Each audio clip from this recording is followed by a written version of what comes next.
السلام عليكم ورحمة الله وبركاته. ازيكم حبايبي؟ عاملين ايه؟ يا رب تكونوا بخير وبصحة وسعادة. النهاردة بقى ان شاء الله جايبه لكم أكلة شعبية مصرية صميمة، اللي هو الكشري المصري. طبعا كلنا بنحبه، بس انا جايبه لكم الطريقة بقى التقليدية بتاعتنا، بتاعت ايام زمان، بتاعت جدتي وجدتكم. الحاجات دي وحشتنا، لكن اللي هو الكشري اللي هو بتاع المحلات ومش عارفه ايه دوت والكلام ده، لا طبعا ده الطعامه كلها في الكشري القديم بتاعنا. ومقاديره سهله جدا وبسيطه. عندنا مكرونه انواع طبعا مشكله زي ما حضرتك بتحبي طبعا تحطيها. انا حاطه سباكيتي، حاطه اقلام، حاطه مقصوصه، حاطه صغيره، تشكيله مكرونه.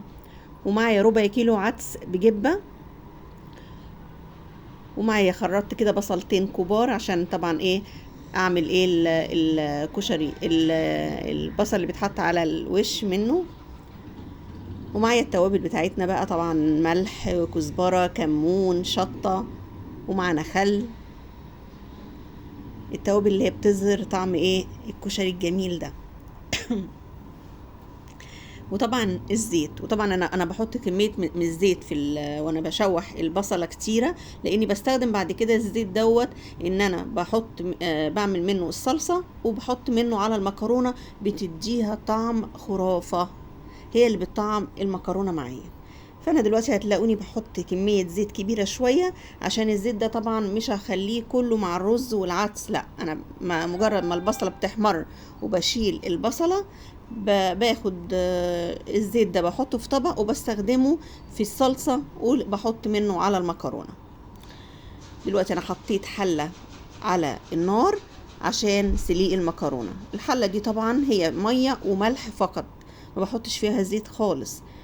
الزيت ده بحطه بعد ما المكرونه بتتسلق وبصفيها خالص من الميه، بحط الزيت ده وهتشوفوا معايا دلوقتي.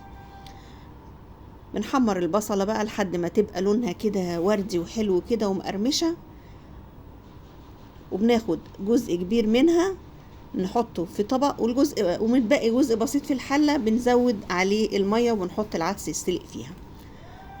بصوا اهو بقى بالمنظر ده. والعين التانية عليها الايه البصله بتاعه الصلصه. انا استخدمت النهاردة حوالي نص كيلو رز مع ربع العدس. طبعا المقادير دي يا جماعة تقضي أسرة مكونة من 5 أفراد، يعني وجبة كبيرة مش صغيرة، أنا عاملة كمية كبيرة. دلوقتي المية غليت، فبنزل بين المكرونة المشكلة بتاعتي في المية. البصلة بتاعتي شلتها اهو من الزيت، اتحمرت. دي اللي هحطها على وش الكشري. والزيت زي ما انا قلت لكم حطيته في طبق منفرد لوحده عشان اخده للمكرونة بعد كده. البصلة اتحمرت شوية اكتر، فنزلت عليها بالمية عشان تدي لون حلو قوي للرز بتاعي. وطبعا معايا ربع العدس هغسله واحطه يتسلق. او العدس بتاعي لازم اغسله انا الاول كويس واغسله تحت الميه، وبعد كده بنزل بيه في الحله اللي فيها البصله اللي احنا زودناها الميه، واسيبه بقى يتسلق.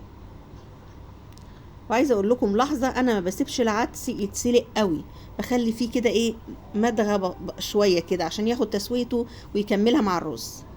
حضرت طبعا شفشق الطماطم بتاعي عشان انزل بيه على البصله لما اتحمرت للصلصه. طبعا في ناس بتعمل الصلصه بتوم بس، لكن انا يا جماعه بعمله بالطريقه التقليديه بتاعتنا بتاعت زمان، البصله وبعد كده التوم ده بيتحط بعد كده. طبعا لقيت العدس بتاعي استوى 3/4 سوا كده، فبنزل بالتوابل بتاعتي اللي هي عباره عن ملح وكمون وكزبره.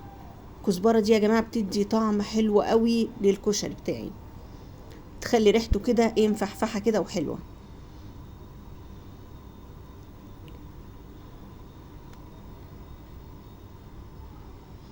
برضو ما كترش الكمون، خلي بالكم، لان الكمون كتره برضو يمرر الاكل معايا، فانا بقى ايه خلينا في الوسط كده.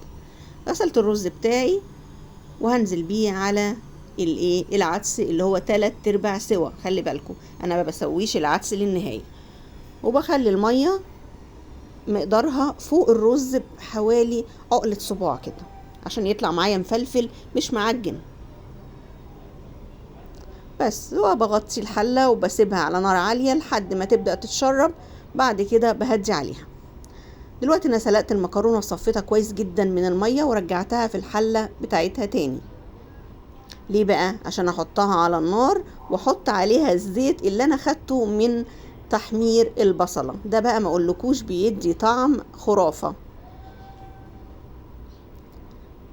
ده بيطعم لي الكشري، بيبقى طعمه جميل جدا. بقلب بقى الزيت وبرفعها على النار شوية. معايا الطماطم هنا اتسبكت، بنزل عليها حوالي بكوبايتين مية. وبعد كده معايا معلقة توم مهروسة قوي، ناعم قوي عشان ما تبانش في الصلصة. بنزل بيها وبنزل بالتوابل بتاعتي بقى، اللي هي عبارة عن ملح وكمون وشطة وكزبرة. وطبعا بنزل بالخل، معلقتين، حوالي معلقتين خل كده، ومعلقة سكر صغيرة عشان المزازة بتاعت الطماطم تقضي عليها وما تعملش الحموضة بتاعتها.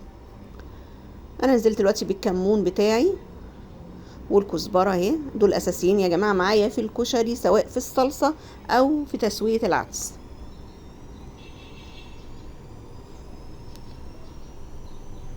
وحط بقى الملح حسب رغبة كل واحد، ودي شطة طبعا حسب الرغبة برضو، لو مش عايزة تحطي بلاش، بس الشطة دي انتوا عارفين اساسي في الكشري، يعني من غيرها ما مش بنعرف ناكله.